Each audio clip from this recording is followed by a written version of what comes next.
getting into kind of the applications. Don't panic. It's word problems. The nice thing is the word problems are pretty doable if you just kind of plug and chug and use Desmos. So I just have to look up my book where I have this. 24.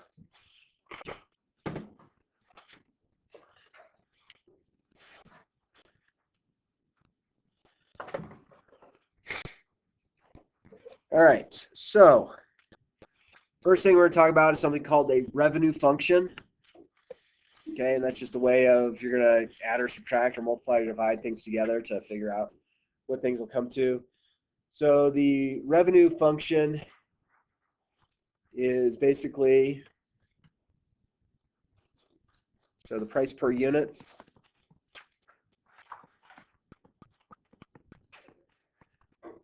times the number of units. So, Stirrup, we really got some magic going there. Yeah. So if you had a price per unit of 20 and you had 100 units, 20 times 100. Sound like math that you might know how to do. And then there's other things that we talk about. One's called fixed cost. Okay, so fixed costs are like your power bill. Like if you have a company, you have to pay for the electricity, or you might have to pay the rent, or you might have to pay, and this can be also ands. There might be, taxes on the building that you're in, anything like that. So fixed costs are something that will always come about. What you really would like is, if you run a company, the amount that you're paying for all of the things for your building, hopefully is less than what you're actually bringing in money. If it's not, you're not playing business correctly. And then we have variable cost. So those are directly related to the number of units produced.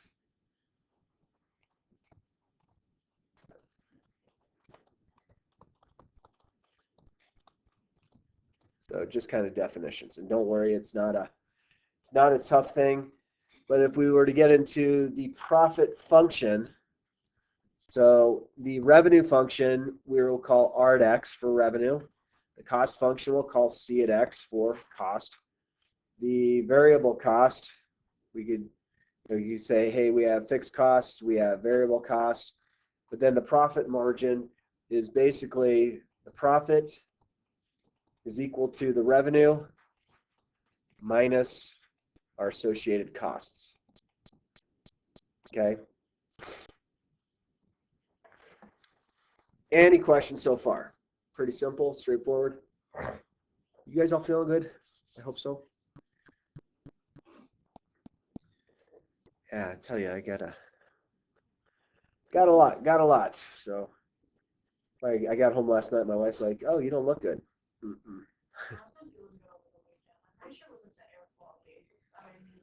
How long did it last? Like congestion? Yeah, like congestion and just feeling off, and it lasted me at least 3 days. I'm still kind of coming out of it. Okay, so yesterday's one day, today's two. Okay, I should be good for the weekend then. This is. I started feeling funny on Saturday. I got better by 2 days. Okay. All right, so then we have something called marginal revenue. And I just have to find where that's in here, marginal revenue.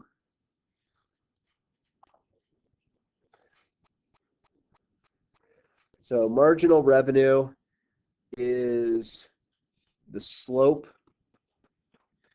of the revenue function.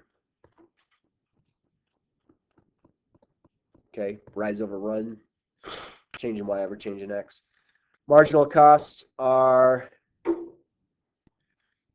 the marginal cost for this product, so this is the slope of the cost function.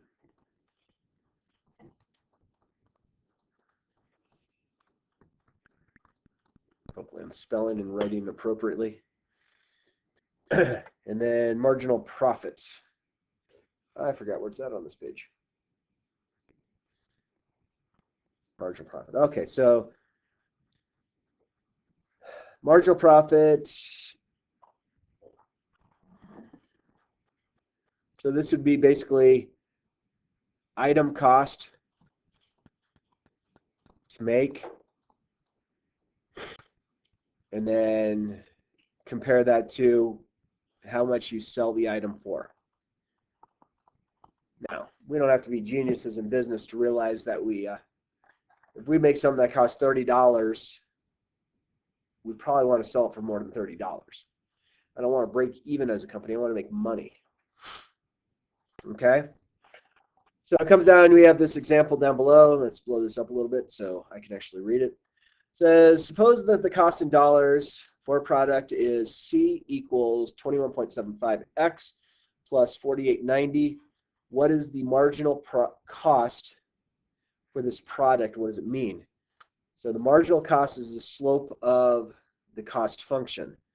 So it's 21.75. Maybe we could put it over 1 if we wanted, because we're used to slope that way. And so this is basically, it just means cost 21.75 for one item to be made. And I'm sorry, I need to blow my nose.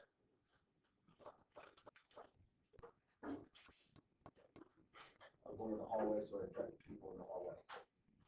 Yeah.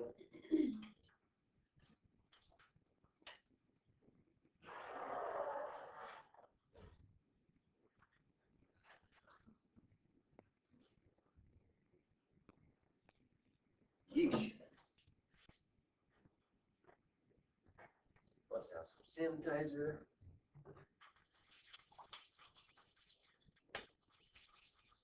You guys know my trick, right? Sanitizer in the eyes. Get rid of that bacteria. Yeah, it burns, but hey, if it ain't burning, you ain't living. Two? To who? Congratulations, by the way. But who'd you get second? Except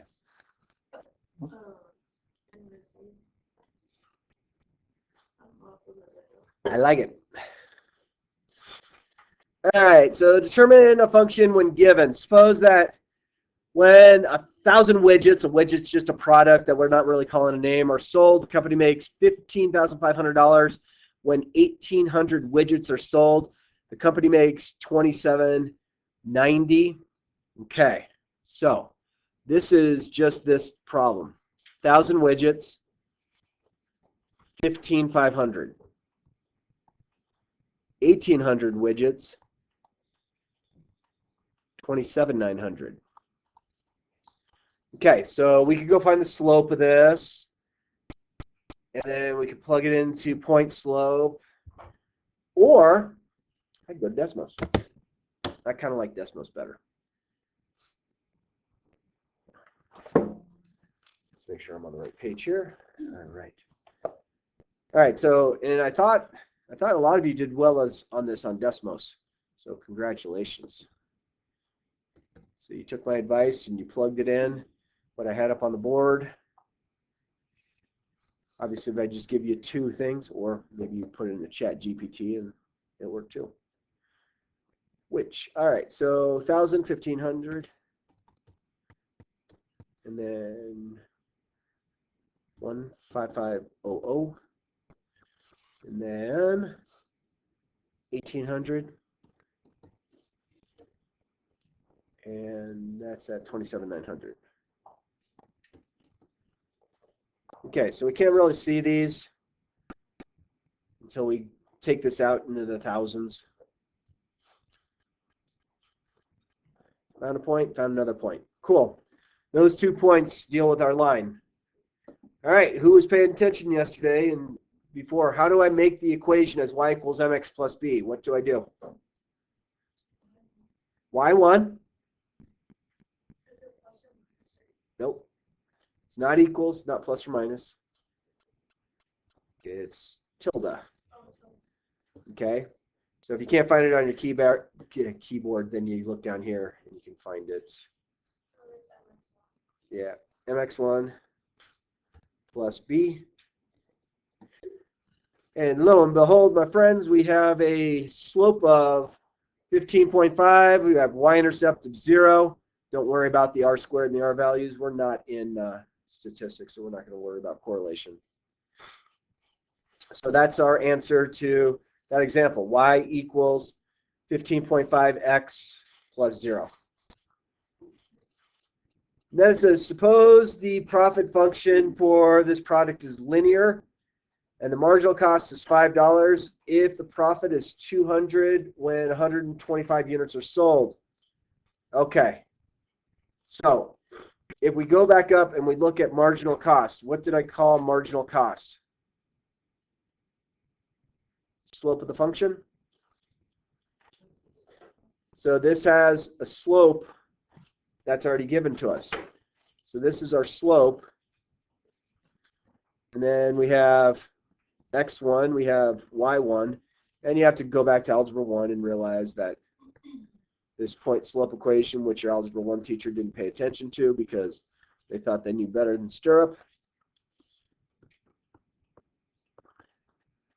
So x plus 200. All right. And the nice thing is, in this class, you can just leave it as point slope. You don't have to make it as slope intercept form. Okay, we good? So, I don't want to teach the next page. I'll teach that later. I will say, though, I would like you to work on, so this will be, I'll save this for Monday lecture. But then I'm going to go down a page. And I think you can deal with these.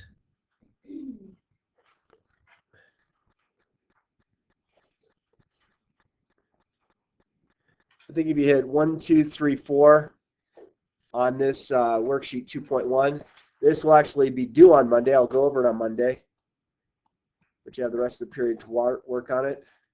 If I was really motivated, I would have taught all the way through, but